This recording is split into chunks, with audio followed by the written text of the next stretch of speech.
Hello students, कैसे हैं आप लोग। आज हम लोग पढ़ने वाले हैं जिम्नोस्पर्म के बारे में। इससे पहले हम लोग जिम्नोस्पर्म का इंट्रोडक्शन पढ़ चुके हैं कि जिम्नोस्पर्म में क्या कैरेक्टरिस्टिक्स होते हैं, इसके प्लांट कैसे होते हैं, और प्लांट किंगडम में एल्गी और ब्रायोफाइटा के बारे में पढ़ चुके हैं। सबसे पहले अगर आपने चैनल को सब्सक्राइब नहीं किया है तो चैनल को सब्सक्राइब ज़रूर कर लीजिए, और अगर वीडियो अच्छी लगे, आपको चीज़ें समझ में आए तो वीडियो को लाइक ज़रूर कीजिएगा। आपका हर एक लाइक हमारे लिए एटीपी की तरह काम करता है, हमें एनर्जी देता है कि हम इस तरह की वीडियो आपके लिए बना के लाएँ। अगर आप को टाइम पे वीडियो की अपडेट चाहिए, जैसे हमारे यूट्यूब चैनल पे जो भी हम वीडियो अपलोड करते हैं, तो उसकी अपडेट अगर आपको टाइम पे चाहिए तो आप चैनल को सब्सक्राइब ज़रूर कर लीजिए, ताकि जो भी आगे आने वाली वीडियोज़ हैं उनकी भी अपडेट आपको टाइम पे मिल सके। और इससे पहले भी वीडियोज़ जो हैं वो सारी वीडियोज़ प्लेलिस्ट में हमने अपलोड कर रखी हैं, प्लेलिस्ट में पड़ी हुई हैं। NCERT नाम से प्लेलिस्ट हमारी है, और रैंक बूस्टर सीरीज़ अलग अलग नामों से प्लेलिस्ट है, तो इसमें आप जाके एक बार देख सकते हैं। वहाँ पे जो पहले हमने चैप्टर की कवर की है, लिविंग वर्ड और बायोलॉजिकल क्लासिफिकेशन, उन सब की वीडियो वहाँ पे अवेलेबल है, तो वहाँ से भी आप पढ़ सकते हैं। आज हम लोग यहाँ पे डिस्कस करेंगे जिम्नोस्पर्म के बारे में। जिम्नोस्पर्म हमने पढ़ा था कि ये जो होते हैं जिम्नोस्पर्म जो है ये टेम्परेट रीजन में पाए जाते हैं, ठंडी जगहों पे, और कभी कभी ये ट्रॉपिकल रीजन में भी देखने को मिलते हैं, कुछ हिल एरियाज़ वगैरह में। और ये जो होते हैं जिम्नोस्पर्म, तो इनकी लीफ जो होती है पाइन्स की जैसी होती है, ठीक है, नीडल के जैसी होती है। जैसे यहाँ पे अभी आप देख रहे होंगे कि लंबे लंबे नीडल जैसे इनकी लीफ दिख रही है डायग्राम में, तो नीडल्स की जैसी या झाड़ू जैसे नहीं होता है, तो उस तरह की ब्रूम स्टिक के जैसी, तो उस तरह की यहाँ पे लीव्स देखने को मिलेगी, ये ट्रीज देखने को मिलेंगे। और ये जो जिम्नोस्पर्म होते हैं इनमें सीड जो होती है ये कैसी होती है, नेकेड होती है सीड इनकी, ठीक है, इनकी सीड पे कोई कवरिंग नहीं होती, तो इस तरह की सीड इसमें देखने को मिलती है। फिर हमने पढ़ा था कि इसमें जो है अलग अलग तरह के मेल और फीमेल ऑर्गन है, जैसे एक है मेगास्पोरेंजिया और एक है माइक्रोस्पोरेंजिया। मेगास्पोरेंजिया में मेगास्पोर बनते हैं, माइक्रोस्पोरेंजिया में माइक्रोस्पोर बनते हैं। माइक्रोस्पोर मेल गैमेट की तरह वर्क करते हैं, और मेगास्पोर जो होते हैं वो फीमेल गैमेट की तरह वर्क करते हैं। इसी के बारे में आज हम लोग पढ़ेंगे कि जो ये कोन्स होते हैं इसमें, ठीक है, इसमें फ्लावर्स नहीं होते, इसमें क्या होता है, कोन्स होते हैं पाइनएप्पल के जैसे। ये चीज़ आपको बताई थी हमने कि इसमें जो कोन्स होते हैं वो फ्लावर की जगह पे क्या देखने को मिले, कोन्स। तो कोन्स यहाँ पे जो है किस तरह के हैं, ये मेगास्पोरोफिल्स पे जैसे यहाँ पे कोन्स जो होते हैं वो कहाँ पे कोन्स के ऊपर मेगास्पोरोफिल्स हमें देखने को मिलेंगे, ठीक है। मेगास्पोरोफिल्स होते हैं यानी लीफी स्ट्रक्चर होते हैं, और इसको हम ओव्यूल या मेगास्पोरेंजिया भी कहते हैं। इसमें क्या होते हैं, फीमेल स्ट्रोबेलाई होते हैं, ठीक है। वही कोन जैसे स्ट्रक्चर है, उसको अलग अलग लैंग्वेज में करके लिखा हुआ है, तो बहुत रिलेटिव चीज़ है ये सब, कोन्स हो गए या मेगास्पोरेंजिया हो गए, ठीक है। तो एक जो स्पोरोफिल लीफ होती है, ठीक है, उसके ऊपर ये मेगास्पोरेंजिया प्रेजेंट है, फीमेल कोन्स वगैरह, और उसमें फीमेल गैमेट बनेंगे। जो फीमेल कोन्स या स्ट्रोबेलाई होते हैं ये सेम ट्री पे देखने को मिलेंगे, पाइनस में, ठीक है। पाइनस में मेल और फीमेल कोन सेम ट्री पे, ये भी हम पढ़ चुके हैं कि मेल और फीमेल कोन सेम ट्री पे देखने को मिलता है पाइनस में। और जो साइकस होता है तो उसमें डिफरेंट ट्रीज पे देखने को मिलते हैं, ठीक है। इसके बाद मेगास्पोर मदर सेल जो होती है, यहाँ पे जैसे लिखा है megaspore mother cell is differentiated from the, ठीक है, from the cells of the nucellus. जो मेगास्पोर मदर सेल है वो डिफरेंशिएटेड होती है, ठीक है, और वो डिफरेंशिएशन किससे होगी, from one of the cells of the nucellus, यानी न्यूसेलस की एक सेल से मेगास्पोर मदर सेल बनती है। तो पहले न्यूसेलस होता है, फिर उसकी एक सेल से मेगास्पोर मदर सेल बनेगी। The nucellus is protected by envelopment the compositor it is called an ovule. ये जो न्यूसेलस है इसके चारों एक एनवेलप होगा, और इसमें कंपोजिट स्ट्रक्चर यानी एक मिक्स टाइप का स्ट्रक्चर देखने को मिलेगा, जिसको हम बोलेंगे ओव्यूल। तो ये न्यूसेलस के चारों एक एनवेलप होता है, और इस तरह का ये जो एक स्ट्रक्चर है क्या बनता है, ओव्यूल बनाता है, ठीक है। न्यूसेलस और उसके चारों की कवरिंग मिलकर क्या बनाती है, ओव्यूल बनाती है। जो मेगास्पोर मदर सेल है वो किससे बनती है, न्यूसेलस से बनती है, न्यूसेलस की सेल से बनती है, और न्यूसेलस के चारों एक एनवेलप होता है, और वो एनवेलप क्या बनाता है, ओव्यूल बनाता है। ओव्यूल्स के बारे में आगे हम एंजियोस्पर्म में भी डिटेल से पढ़ेंगे, ठीक है। इसके बाद नेक्स्ट क्या है, the ovules are borne on megasporophyll which में be cluster to form the female cones. यानी ओव्यूल्स जो होते हैं, यहाँ पे हम इसको हाईलाइट कर देते हैं कि जो मेगास्पोर मदर सेल है, ठीक है, ये किससे बन रही हैं, ये न्यूक्लियस की सेल से बन रही हैं, ये न्यूक्लियस की सेल से बनती हैं, ठीक है। और इसके बाद जो न्यूक्लियस है ये इसकी प्रोटेक्शन कौन करते हैं, यानी न्यूक्लियस के चारों कौन सी लेयर होती है, कवरिंग होती है, एनवेलप की जो होती है, ठीक है। यह जो ये न्यूक्लियस और इसके चारों का जो एनवेलप होता है, तो ये मिलके क्या बनाता है, ओव्यूल, ठीक है। ये क्या बनाता है, ओव्यूल, ये हाईलाइटेड है यहाँ पे, ओव्यूल बनाता है ना। तो न्यूक्लियस से मेगास्पोर मदर सेल बनेगी और न्यूक्लियस के चारों एनवेलप होता है, तो एक ओव्यूल जैसा स्ट्रक्चर बनाता है। ओव्यूल जो होते हैं ये मेगास्पोरोफिल के ऊपर बनते हैं, ठीक है, और फीमेल कोन्स में होते हैं। तो फीमेल कोन्स में ओव्यूल होते हैं और मेगास्पोरोफिल, क्योंकि फीमेल रिप्रोडक्टिव ऑर्गन का एक हिस्सा है ओव्यूल, तो ये जाहिर सी बात है मेगास्पोरोफिल पे होता है और फीमेल कोन्स जो होते हैं उनमें देखने को मिलेगा। The megaspore mother cell divide meiotically to form 4 megaspore. Megaspore mother cell जो होती है इसमें डिवीजन होता है, जिसको हम एमएमसी बोलते हैं। मेगास्पोर मदर सेल को हम लोग शॉर्ट फॉर्म में एमएमसी भी बोलते हैं।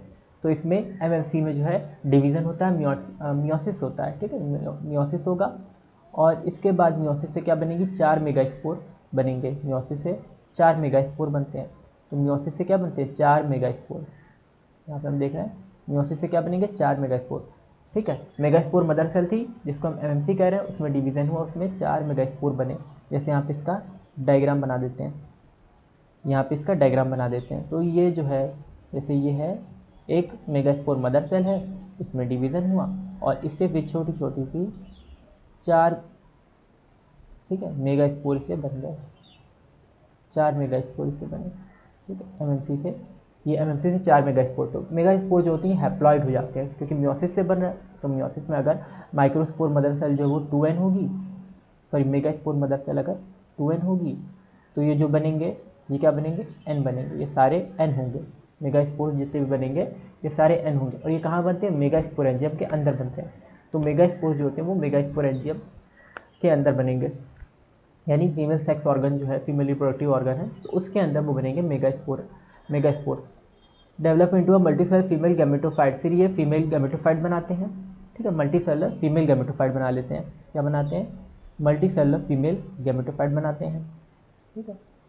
मेगास्पोर्स जो है, ठीक है, ये मल्टीसेलर फीमेल गैमेटोफाइट, और इसमें 2 या इससे ज़्यादा आर्चिगोनिया फीमेल सेक्स ऑर्गन्स होते हैं। तो इस पर 2 होगी या 2 से ज़्यादा आर्चिगोनिया प्रेजेंट होती है। आर्चिगोनिया में बताया था कि फीमेल सेक्स ऑर्गन या फीमेल रिप्रोडक्टिव ऑर्गन होता है, उसको बोलते हैं आर्चिगोनिया। आर्चिगोनिया के अंदर ही फीमेल गैमेट बनेगा। तो ये जो होते हैं यानी मेगास्पोरेंजिया, ये मल्टीसेलर बहुत सारी सेल से बने हुए हैं। मेगास्पोरेंजिया जो है एक तरह से गैमेटोफाइट बना रहे हैं, ठीक है। मेगास्पोरेंजिया क्या बना रहे हैं, ये गैमेटोफाइट बना देते हैं। इनका गैमेटोफाइट जो होता है वो उसमें कई सारी सेल्स होती हैं, तो उसको बोलते हैं मल्टीसेलर। और इसमें 2 या 2 से ज़्यादा आर्चिगोनिया यानी फीमेल रिप्रोडक्टिव ऑर्गन भी हो सकते हैं।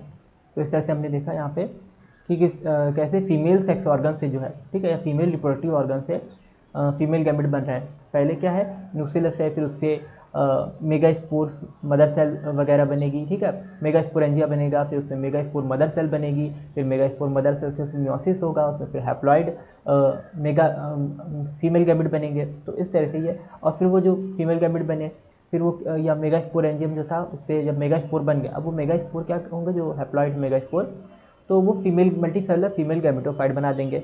जो गैमेटोफाइट बनाएंगे फिर उसके बाद उससे फिर उसमें बहुत सारी आर्चिगोनिया भी हो सकती है, ठीक है, फीमेल रिप्रोडक्टिव ऑर्गन बहुत सारे हो सकते हैं।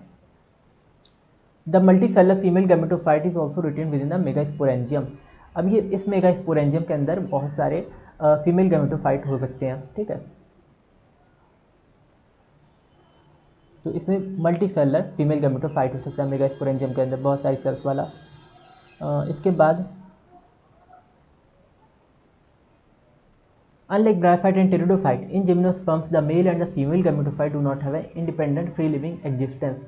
यानी ब्रायोफाइट और टेरिडोफाइट, ठीक है, में जो था इसमें क्या है कि इनके गैमेटोफाइट की फ्री लिविंग एग्जिस्टेंस होती है। ब्रायोफाइट और टेरिडोफाइट में बताया था आपको कि मोस्ट ऑफ द टाइम पूरे साल में जैसे 12 महीने तो 8 महीने 7-8 महीने क्या होगा कि ब्रायोफाइट और टेरिडोफाइट जो थे इनमें गैमेटोफाइट ही देखने को मिल रहे थे। लेकिन जिम्नोस्पर्म में क्या होता है कि जिम्नोस्पर्म जो है तो इसमें ज़्यादातर मंथ्स में 7-8 महीने, साल में जैसे 12 महीने तो 7-8 महीने क्या होगा, स्पोरोफाइट देखने को मिलते हैं, गैमेटोफाइट नहीं देखने को मिलेंगे। तो गैमेटोफाइट सिर्फ रिप्रोडक्शन के टाइम पे बनते हैं। तो ये जो है इसमें ये स्टेज सप्रेस हो गई है, ठीक है। हायर जो प्लांट्स हैं जितने भी जिम्नोस्पर्म और एंजियोस्पर्म, उसमें ये गैमेटोफाइट की जो स्टेज होती है ये सप्रेस हो जाती है, ठीक है। इस वजह से क्या है कि इसमें बहुत कम, या कह सकते हैं रिड्यूस हो जाती है, तो बहुत कम टाइम गैमेटोफाइट वगैरह देखने को मिलते हैं। यानी मेल और फीमेल जो है अलग अलग डिफ्रेंशिएट हो करके आप उसको देख सकते हैं। बाकी ज़्यादा टाइम तो ये स्पोरोफाइट के फॉर्म में होंगे, तो मेल फीमेल उतना क्लियर नहीं हो पाता है। Male and the female gametophyte की फ्री लिविंग एग्जिस्टेंस नहीं होती। तो ये चीज़ याद रखनी है कि मेल एंड फीमेल यहाँ पे गैमेटोफाइट जो होते हैं, चाहे वो मेल हो चाहे वो फीमेल, उनकी ये फ्री लिविंग एग्जिस्टेंस नहीं होती है, ठीक है। Female do not have an independent free living, ठीक है, एग्जिस्टेंस। तो इनमें इंडिपेंडेंट फ्री लिविंग एग्जिस्टेंस देखने को नहीं मिलेगी। और ये स्पोरेंजिया रिटेन स्पोरेंजिया के ऊपर रहेंगे, यानी स्पोरेंजिया के अंदर रहेंगे। स्पोरोफाइट जैसे है तो उसके ऊपर स्पोरेंजिया लगी हुई है, उसी स्पोरेंजिया के अंदर ये गैमेटोफाइट एग्जिस्ट करते हैं। तो ये स्पोरेंजिया के अंदर देखने को मिलेंगे, ठीक है। Remain with in the sporangia, ठीक है, स्पोरेंजिया। और ये स्पोरोफाइट के ऊपर स्पोरेंजिया लगे होते हैं। तो बेसिकली ये स्पोरोफाइट के ऊपर होते हैं ना, गैमेटोफाइट किसके ऊपर डिपेंडेंट होते हैं, स्पोरोफाइट के ऊपर डिपेंडेंट होते हैं जिम्नोस्पर्म में। फिर पॉलन ग्रेन जो है इसमें ये क्या होता है, is relieve from the microsporangium, microsporangium से पॉलन ग्रेन बनता है, ठीक है। यानी जो मेल सेक्स ऑर्गन है जिसमें माइक्रोस्पोरेंजियम आता है तो उससे क्या बनेगा, पॉलीगोनियम, यानी एंथ्रेडियम आर्चिगोनियम जो चीज़ें पढ़ी थी हमने। तो एंथ्रेडियम से क्या बनेगा, यहाँ पे माइक्रोस्पोरेंजियम जो होता है उसमें उससे पॉलन ग्रेन बनता है। ये पॉलन ग्रेन किससे बनता है, माइक्रोस्पोरेंजियम में बनता है pollen grain. They are carried in air and current becomes, ठीक है, पॉलन ग्रेन माइक्रोस्पोरेंजियम बन रहा है और फिर ये हवा से जो है उड़ के ये मेगास्पोरोफिल पे जाएगा, वहाँ पे ओव्यूल पे जाएगा। मेगास्पोरेंजिया में जो मेगास्पोर्स होंगे उनसे जाके क्या करेगा, फर्टिलाइजेशन करेगा। तो पॉलन ग्रेन जो है ये कहाँ से जाएगा, माइक्रोस्पोरेंजियम से मेगास्पोरेंजियम के ऊपर, यानी अब मेगास्पोरेंजियम का है तो मेगास्पोरोफिल के ऊपर मेगास्पोरेंजिया होता है। फिर उसमें वो ओव्यूल वगैरह में और उसके अंदर जो माइक्रोस्पोर्स होते हैं उसके अंदर वो जाएगा जो पॉलन ग्रेन है, और फिर वहाँ पे वो फर्टिलाइजेशन करेगा। तो इस तरह से इसका पॉलिनेशन यहाँ पे देखने को मिल रहा है पॉलन ग्रेन का। ये हायर प्लांट में भी, यानी 12th क्लास में भी ये टॉपिक दिया हुआ है, ठीक है, पॉलिनेशन के बारे में। तो वहाँ पे भी हम लोग पढ़ेंगे, एंजियोस्पर्म में भी। तो सीधी सी बात है कि जैसे एक है हमारा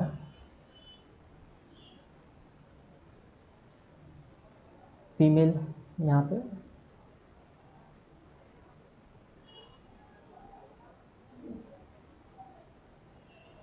एक है फीमेल, एक मेल कोन है, ठीक है, एक है मेल कोन,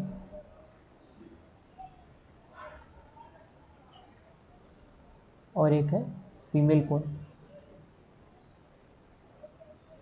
ये हमारा मेल कोन एक ये दूसरे प्लांट पे है, और ये फीमेल कोन ये दूसरे प्लांट पे है। ये फीमेल कोन है, ठीक है, ये फीमेल कोन है।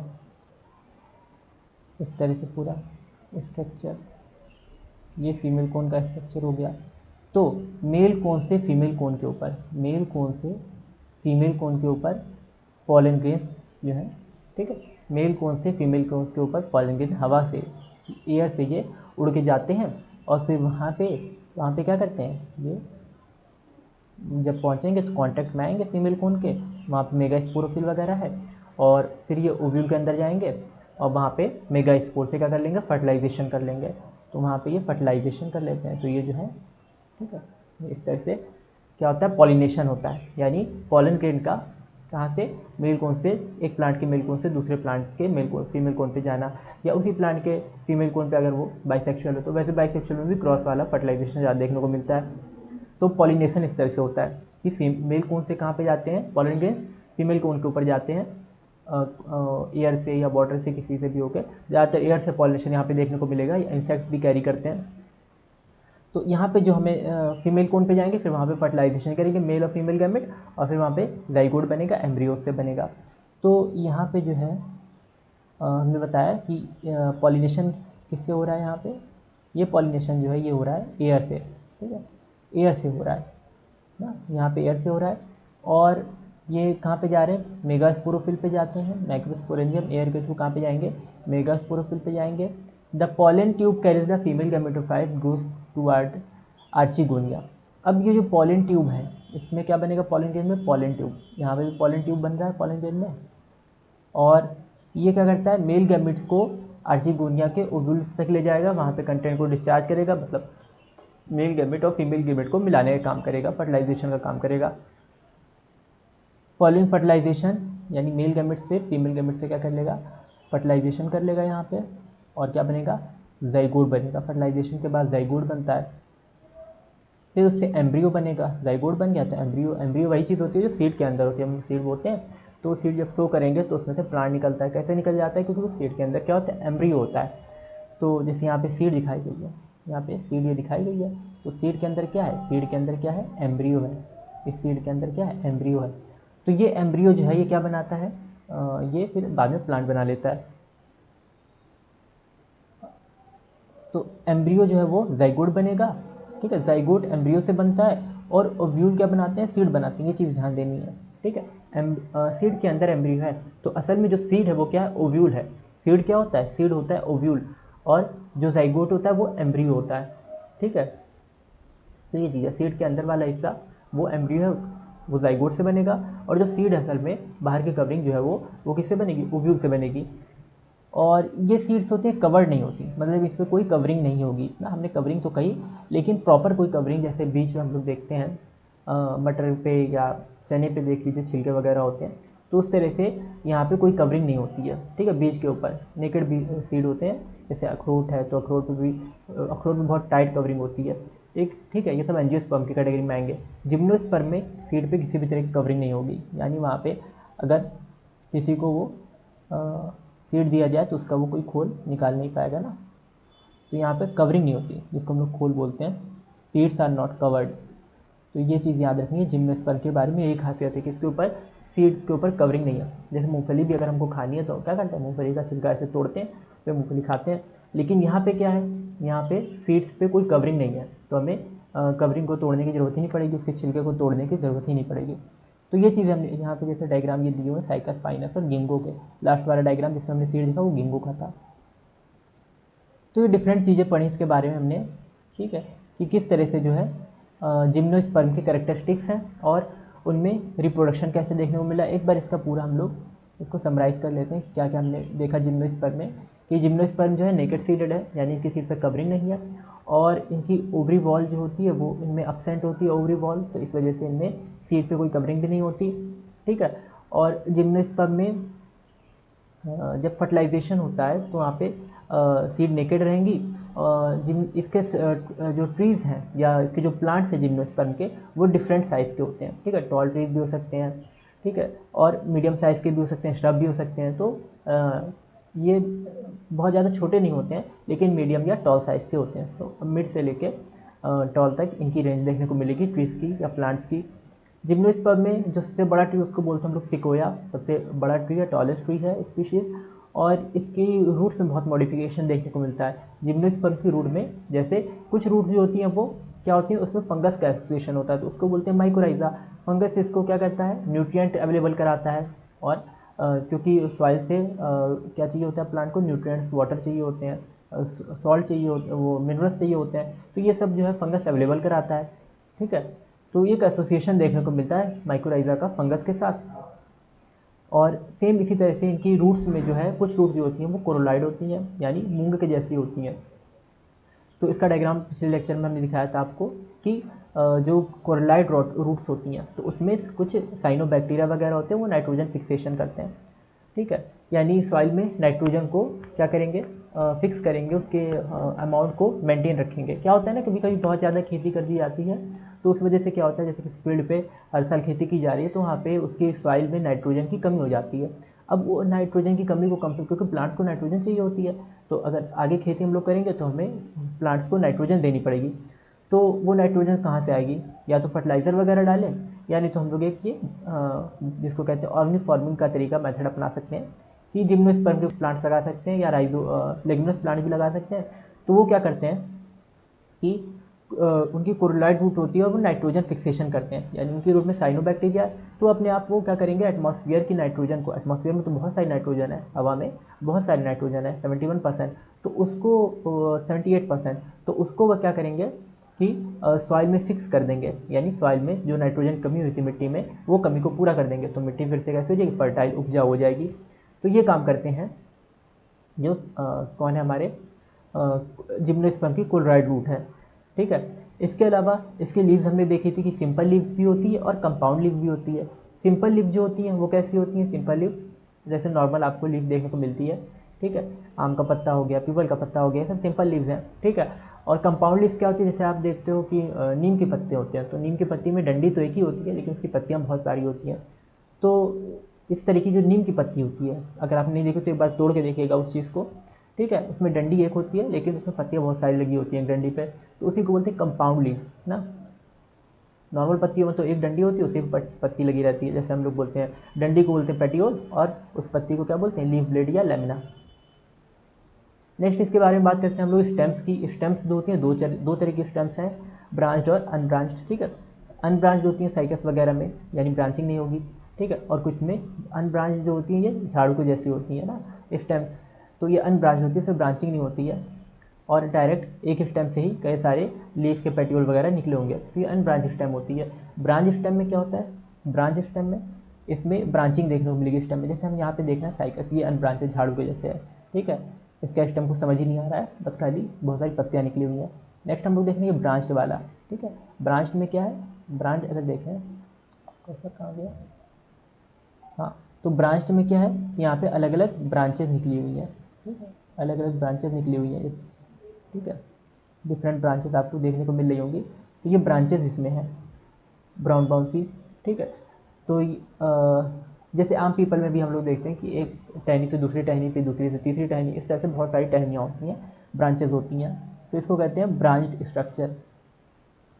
नेक्स्ट इसके बाद है इसमें जिम्नोस्पर्म में कि ये डिज़र्ट के लिए बहुत ज़्यादा मॉडिफाइड होते हैं, इनकी लीव जो होती हैं कैसी होती है, पिन्नेट लीव्स होती हैं, नीडल के जैसी लीव होती हैं, ताकि उससे बहुत ज़्यादा वाटर लॉस ना हो जाए गर्मी की वजह से ना।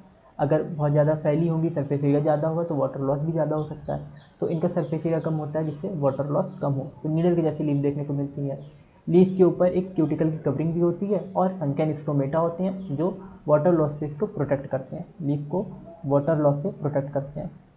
सनकैन स्टोमेटा मतलब बहुत छोटे छोटे स्टोमेटा इसमें होते हैं, नॉर्मल लीफ में बहुत बड़े बड़े स्टोमेटा होते हैं, लेकिन यहाँ पे जो संकन लीफ है इसमें क्या है, बहुत छोटे छोटे स्टोमेटा होंगे, तो वो वाटर लॉस को क्या करेंगे, चेक करेंगे या रोकने का काम करते हैं। नेक्स्ट इसके बाद हम लोग बात करते हैं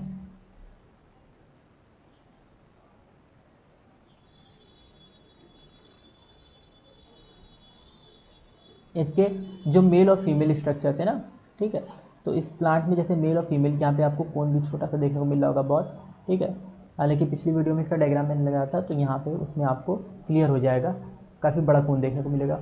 तो मेल और फीमेल स्ट्रक्चर जो होते हैं वो असल में क्या होते हैं, इसमें फ्लावर तो होता नहीं है जिम्नोस्पर्म में, तो कोन्स जैसा स्ट्रक्चर देखने को मिलता है, बहुत कॉम्पैक्ट, ठीक है, स्ट्रक्चर होता है वो, उसको स्ट्रोबेला या कोन बनते हैं, और उसमें ये जो कोन्स होते हैं ये जो है ये कहाँ पे होंगे, माइक्रोस्पोरोफिल और मेगास्पोरोफिल पे, यानी अगर फीमेल प्लांट है तो उसमें मेगास्पोरोफिल होगा, मेल प्लांट है तो उसमें माइक्रोस्पोरोफिल होगा। फिर इसके अंदर कोन्स के अंदर जो है माइक्रोस्पोरेंजिया और मेगास्पोरेंजिया देखने को मिलता है, यानी अगर क्या है ये मेल कोन है तो इसमें माइक्रोस्पोरेंजिया होता है और फीमेल कोन में मेगास्पोरेंजिया होता है। अब जो माइक्रोस्पोरेंजिया उसमें माइक्रोस्पोर बनते हैं, मियोसिस से 1 से 4 माइक्रोस्पोर बनेंगे और वो माइक्रोस्पोर जर्मिनेट करके क्या बना देंगे, मेल गैमेटोफाइट बना देंगे, और ये मेल गैमेटोफाइट क्या होते हैं, मेल के ऊपर ही यानी उस स्पोरोफाइट के ऊपर ही लगे रहते हैं, क्योंकि गैमेटोफाइट क्या इंडिपेंडेंट है ना, वो इंडिपेंडेंट नहीं है, यहाँ पे गैमेटोफाइट इंडिपेंडेंट नहीं है, डिपेंडेंट गैमेटोफाइट है, तो ये स्पोरोफाइट के साथ ही जुड़े रहते हैं और उसी पे अपनी ग्रोथ करते रहेंगे, ठीक है। जैसे हम लोग होते हैं तो हम लोग क्या, हम लोग अपने पेरेंट्स के ऊपर डिपेंडेंट होते हैं, ठीक है, फिर जब बड़े होते हैं तो फिर अलग अलग अपना कुछ भी जॉब वगैरह करके या अलग इस तरह से भी फिर अपना सेल्फ डिपेंडेंट हो जाते हैं, लेकिन उससे पहले क्या है कि हम लोग जब छोटे होते हैं तो अपने पेरेंट्स के ऊपर अपनी नीड के लिए, अपनी रिक्वायरमेंट के लिए डिपेंडेंट होते हैं, तो इस तरह से इसमें गैमेटोफाइट जो है वो भी क्या है, अपने जो स्पोरोफाइट के ऊपर बन रहा है, जिन स्पोर से बन रहा है तो उसके ऊपर वो डिपेंडेंट है। तो माइक्रोस्पोर से मेल गैमेटोफाइट बनता है और मेगास्पोरेंजिया के अंदर मेगास्पोर होता है, और उस मेगास्पोर से क्या बनता है, फीमेल गैमेटोफाइट बनता है। यानी फीमेल जो होता है वो क्या बनता है, फीमेल गैमेटोफाइट बना, यानी फीमेल सेक्स जो बोलते हैं हम उसको कि फीमेल प्लांट बनता है, एक तरह से समझ सकते हैं। तो ये गैमेटोफाइट या फीमेल सेक्स ऑर्गन बनता है, और ये दोनों क्या है, ये दोनों जो मेल गैमेटोफाइट है और फीमेल गैमेटोफाइट, ये स्पोरोफाइट से ही जुड़े रहते हैं, डिपेंडेंट होते हैं स्पोरोफाइट के ऊपर अपने न्यूट्रिशन के लिए, अपनी अदर रिक्वायरमेंट के लिए। और ज़्यादातर जो इनकी फेज़ होती है वो मेन डोमिनेंट फेज़ जो है स्पोरोफाइट ही होती है। सिर्फ रिप्रोडक्शन के टाइम पे जो ये है फीमेल गैमेटोफाइट और मेल गैमेटोफाइट बनते हैं। अब ये फीमेल गैमेटोफाइट और मेल गैमेटोफाइट क्या है, ये जब बनाएंगे मेल और फीमेल गैमेट जब बनाते हैं तो ये मेल और फीमेल गैमेट आपस में फर्टिलाइज करके, ठीक है, क्या बना लेंगे, जाइगोट बना लेंगे। तो मेल और फीमेल गैमेटोफाइट आपस में फर्टिलाइज कर इसके जो गैमेट्स बनते हैं तो वो गैमेट्स आपस में फर्टिलाइज करके क्या बना लेते हैं, जाइगोट बना लेते हैं। जाइगोट एम्ब्रियो बनाता है, और जाइगोट के ऊपर का जो असल में सीड होता है, जाइगोट एक सीड के अंदर क्या होता है, बंद होता है, यानी और वो सीड किससे डेवलप होता है, ओव्यूल से। तो जाइगोट के ऊपर जो ओव्यूल होता है असल में वो सीड बना लेता है, और ओव्यूल के अंदर का जो जाइगोट है वो क्या बना लेगा, सीड बना लेगा, वो उसका एम्ब्रियो बना लेगा। तो सीड और एम्ब्रियो, सीड के अंदर एम्ब्रियो होता है, ठीक है। तो जब हम लोग सीड को वो करते हैं, सो करते हैं, किसी जिम्नोस्पर्म को अगर ग्रो कराना है तो हमने क्या किया कि उसकी सीड को सो कर दिया। जब उसकी सीड को बोया तो उसमें से जो उसका अंदर का एम्ब्रियो है वो जर्मिनेट करेगा और फिर वो प्लांट बनाएगा। तो सीड असल में क्या होती है, वो ओव्यूल होती है, ठीक है।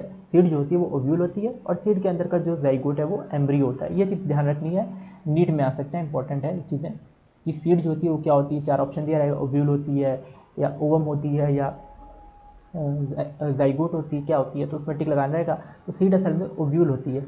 और एम्ब्रियो के बारे में पूछेगा, एम्ब्रियो क्या होता है, जाइगोट होता है या ओव्यूल होता है। तो एम्ब्रियो क्या होता है, जाइगोट होता है, ठीक है।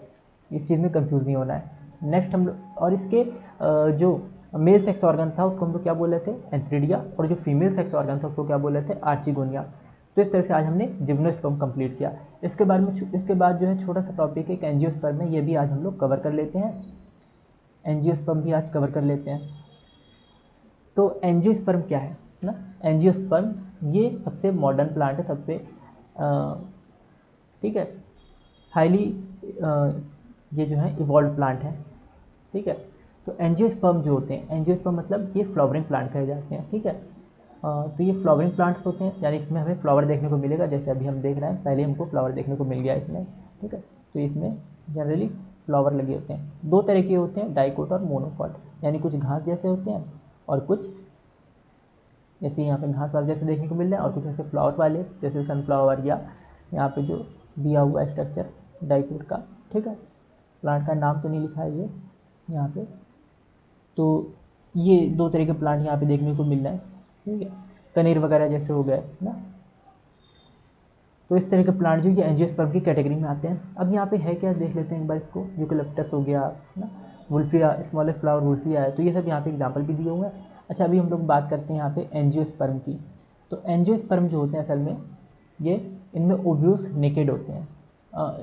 जिम्नोस्पर्म में ओव्यूल्स नेकेड थे, सॉरी, यहाँ पे एंजियोस्पर्म में क्या है, ये जिम्नोस्पर्म की लाइन में लिखी है कि एंजियोस्पर्म फ्लावरिंग प्लांट है ना। यहाँ पे आपको ध्यान देना है कि एंजियोस्पर्म क्या फ्लावरिंग प्लांट है, यहाँ पे ओव्यूल नेकेड नहीं होंगे। जिम्नोस्पर्म में नेकेड होते हैं, यहाँ पे ओव्यूल नेकेड नहीं होंगे, ठीक है। यानी ओव्यूल की वॉल जो होती है वो यहाँ पे डेवलप होती है, ठीक है। तो pollen grains and ovules develop होते हैं, और ये क्या बना लेंगे, तो यहाँ पे पॉलन ग्रेन्स भी डेवलप है, ओव्यूल भी डेवलप है। वहाँ पे बहुत सिंपल स्ट्रक्चर था। जिम्नोस्पर्म में पॉलन ग्रेन्स का या ओव्यूल्स का बहुत सिंपल स्ट्रक्चर देखने को मिलता है, बहुत डेवलप नहीं होते। यहाँ पे ये बहुत ज़्यादा डेवलप होते हैं, और ये क्या बनाते हैं, फ्लावर्स बनाते हैं। तो ये स्पेशलाइज स्ट्रक्चर यानी फ्लावर बना लेते हैं। एंजियोस्पर्म में सीड जो होती है वो फ्रूट के अंदर होती हैं, इंक्लूज होती हैं। तो ये चीज़ ध्यान देनी है कि जिम्नोस्पर्म में फ्रूट नहीं बनेगा, ठीक है। जिम्नोस्पर्म में फ्रूट नहीं होगा, उसके ऊपर कोई कवरिंग नहीं है, तो फ्रूट भी यहाँ पे नहीं बनेगा, नॉर्मल सी बस सीड खाली रहेगी, ठीक है। लेकिन यहाँ पे क्या फ्लावर है तो फ्रूट भी बनता है, कि इसके ऊपर फ्रूट भी देखने को मिलता है, ठीक है। तो सीड्स जो होते हैं उनके ऊपर फ्रूट होता है, जो हम लोग खाते हैं, जैसे मैंगो हम लोग खाते हैं, फ्रूट हो गया, पपाया खाते हैं, मैंगो खाते हैं, ठीक है। जो कुछ भी हम लोग, बनाना हो गया, जो कोई भी फ्रूट खाते हैं, ठीक है। तो गुआवा हो गया, बहुत सारे होते हैं। तो इस तरह से ये सीड्स के ऊपर फ्रूट्स भी देखने को मिलते हैं। और एंजियोस्पर्म जो है ये क्या होते हैं, बहुत ज़्यादा बड़े ग्रुप हैं प्लांट्स के और बहुत ज़्यादा जगहों पे पाए जाएंगे। तो एंजियोस्पर्म आजकल डोमिनेंट है, ठीक है। तो ये लार्ज ग्रुप ऑफ प्लांट्स है और वाइड रेंज ऑफ हैबिटेट इनका है। सबसे छोटा जो ये है, ठीक है, ये क्या है, लार्ज ग्रुप है प्लांट का। और अच्छा, एक आपको कमेंट करके बताना है कि लार्जेस्ट ग्रुप ऑफ प्लांट कौन सा है एंजियोस्पर्म में या इस प्लांट किंगडम में। लार्जेस्ट ग्रुप प्लांट का सबसे ज़्यादा जो पाए जाते हैं प्लांट पूरे वर्ल्ड में वो कौन से हैं, ठीक है। एक आपको ये हमको बताना है कमेंट करके। अगर आप इस वीडियो को देख रहे हैं तो कमेंट सेक्शन में उसको कमेंट जरूर कीजिएगा। कम्युनिटी पोस्ट में भी आप वहाँ पे भी आंसर जो है पोस्ट कर सकते हैं, जो भी आंसर हो इसका, कि सबसे ज़्यादा जो है कौन सा प्लांट जो है सबसे ज़्यादा देखने को मिलता है वो पूरे वर्ल्ड में। एल्गी, ब्रायोफाइट, टेरिडोफाइट, जिम्नोस्पर्म या एंजियोस्पर्म, इनमें कौन सा है जो सबसे ज़्यादा देखने को मिलता है, ठीक है। ये क्या है, वाइड रेंज ऑफ हैबिटेट इनका है, यानी हर जगह पे लगभग पाए जाते हैं एंजियोस्पर्म, ठीक है। जैसे घास हो गई, हर जगह पे देखने को मिल रही है, ठीक है, घास भी एंजियोस्पर्म का एग्जाम्पल है, मोनोकॉट का। या फ्लावर वाले प्लांट्स हो गए, हर जगह फ्लावर हमको देखने को, चाहे हम पहाड़ों पे चले जाएँ, चाहे हम कहीं भी चले जाएँ, ठीक है। तो लगभग हर जगह पे हमको प्लांट्स देखने को मिल रहे हैं, इस तरह के फ्लावर वाले प्लांट देखने को मिल रहे हैं। ठंडी जगहों पे भी हमको ऑर्किड्स वगैरह या और प्लांट्स देखने को मिलते हैं फ्लावर वाले, तो बहुत ज़्यादा जगहों पे पाए जाते हैं। Range in size from the smallest Wolffia to tall trees of eucalyptus. सबसे छोटे जो है वो कौन से हैं, वुल्फिया, ठीक है। वुल्फिया ये जो प्लांट है ये सबसे छोटा होता है, बहुत छोटे छोटे से वुल्फिया के होते हैं पर्पल कलर के। तो इस तरह के जो प्लांट्स हैं एंजियोस्पर्म हैं ये सबसे छोटे होते हैं। और सबसे बड़े जो टॉल ट्रीज हैं, यानी यूकेलिप्टस का ट्री है 100 मीटर के आसपास होता है। अच्छा, टॉलेस्ट ट्री आपको हमने बताया था अभी इस लेक्चर में, जिम्नोस्पर्म में। तो टॉलेस्ट ट्री कौन सा है, वो है टॉलेस्ट ट्री रेडवुड सिकोया है, ठीक है, सबसे लंबा है। लेकिन एंजियोस्पर्म में सबसे लंबा जो ये कौन सा है, यूकेलिप्टस है। यूकेलिप्टस बहुत बड़े बड़े होते हैं, 100 मीटर के होते हैं, ठीक है। यूकेलिप्टस का क्या आपने सुना होगा, यूकेलिप्टस नाम, ठीक है, इसके ऊपर पोएम भी काफ़ी है।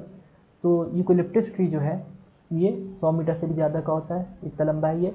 और फूड, फॉडर, फ्यूल, मेडिसिन ये सब हमें एंजियोस्पर्म से मिल जाते हैं। तो हम लोग फूड खाते हैं कोई भी, ठीक है, फल हो गया, सब्ज़ी हो गया, तो ज़्यादातर एंजियोस्पर्म का यूज़ कर रहे होते हैं ना। जैसे पोटैटो हो गया, ठीक है, टोमेटो, ब्रिंजल, जितनी भी सब्जियाँ इनका हम इस्तेमाल करते हैं, ठीक है, ये सब एंजियोस्पर्म की कैटेगरी में आते हैं। फॉडर जो चारा वगैरह दिया जाता है गाय भैंस को, ठीक है, कैटल्स को, तो वो फॉडर भी एंजियोस्पर्म का ही, एंजियोस्पर्म का जो रिमेन्स होते हैं, ठीक है, इसके प्लांट्स के जो रिमेन्स होते हैं, डंडी और घास फूस जो होती है, ठीक है, बची हुई, तो वो सब उनको, ठीक है, दिया जाता है फॉडर की तरह से, उनका वो फूड होता है। फ्यूल यानी ईंधन का जो इस्तेमाल किया जाता है, ठीक है, तो फ्यूल जो होता है पेट्रोल, डीजल, ठीक है, ये सब भी क्या है, असल में एंजियोस्पर्म्स के ही मॉडिफिकेशन से अर्थ के अंदर जब उसका मॉडिफाई होता है, बहुत टाइम तक मॉडिफिकेशन होता है, तो फिर उससे फ्यूल बनता है, मेडिसिन वगैरह। और इसके अलावा फ्यूल बनाए भी जाते हैं, क्रॉप वगैरह जो है प्लांट किया, आजकल क्या है, क्रॉप वगैरह प्लांट की जाती है और उससे फ्यूल बनाए जाते हैं, तो ये भी आजकल किया जा रहा है, ठीक है, इसके बारे में हम लोग पढ़ेंगे आगे डिटेल में। और मेडिसिन वगैरह जो होती हैं तो ये भी एंजियोस्पर्म से मिलती हैं, प्लांट से हमको मिलती हैं, अलग अलग तरह की औषधि होती है, जड़ी बूटी, ये सब हमको एंजियोस्पर्म प्लांट से मिलती है ना। और इसका कॉमर्शियल भी बहुत यूज़ है, ठीक है, एंजियोस्पर्म का कॉमर्शियल यूज़ भी बहुत होता है। घर में सजावट के लोग भी ये फ्लावर वाले प्लांट जो ये रखते हैं, गार्डन वगैरह में उगाते हैं इसको, तो इसका कॉमर्शियल यूज़ भी बहुत ज़्यादा है। और दो तरह के ये होते हैं एंजियोस्पर्म, डाइकोट और मोनोकॉट, ये चीज़ ध्यान देनी है, जिनमें 2 क्लासेस हैं। कितनी क्लासेस हैं, 2 क्लासेस हैं, ठीक है, एंजियोस्पर्म में डाइकोट और मोनोकॉट। डाइकोट होता है मतलब ऐसे एंजियोस्पर्म जिसके सीड पे क्या हो कि 2 कवरिंग हो, 2 कोट हो, तो उसको बोलते हैं डाइकोट ना। जैसे हम लोग मूंगफली छिलते हैं, डबल कवरिंग होती है, चने को छिलते हैं, डबल कवरिंग होती है, तो ये डाइकोट है, ठीक है। मोनोकॉट की कैटेगरी में कौन आते हैं, जिसमें डबल कवरिंग नहीं होती, ठीक है, जिसमें डबल कवरिंग देखने को नहीं मिलेगी, ये तुम्हारा आपके किस में आएंगे, मोनोकॉट में, ग्रासेस वगैरह, ठीक है, या और जिसकी भी सीड्स होती हैं जिस पर डबल कवरिंग नहीं होते, ठीक है, तो ये मोनोकॉट की कैटेगरी में आते हैं, डाइकोट और मोनोकॉट, ये 2 एग्जाम्पल हो गए ना।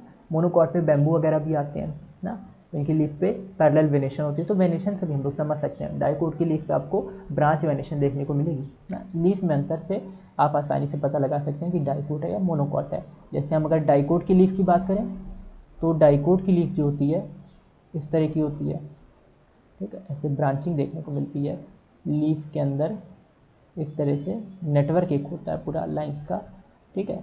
जैसे हम लोग के हाथ पे रेखाएं नहीं होती हैं ना, अगर आप अपने हाथ को देखें तो उस पर आपको रेखाएं देखने को मिलेंगी, ठीक है। उसी तरह से लीफ पे भी क्या होती हैं, इस तरह से ब्रांचेज होती हैं, ठीक है। बहुत सारे जैसे आपके हाथ पे रेखाएं हैं तो उसी तरह से ये लीफ पे क्या ब्रांचेज हैं, तो इसको बोलते हैं डाइकोट लीफ ना। ये डाइकोट प्लांट में इस तरह की लीफ होगी। आप लीफ सिंपली देखें, जिस भी प्लांट को आपको डाउट है कि डाइकोट है या मोनोकोट है, उसकी आप लीफ लें और उस लीफ को चेक करें कि उसमें क्या है, ब्रांचेज हैं कि नहीं। अगर ब्रांचेज हैं तो वो डाइकोट है, और ब्रांचेज नहीं है ना, इस तरह का स्ट्रक्चर है, लंबा लंबा खांचे जैसा, ठीक है।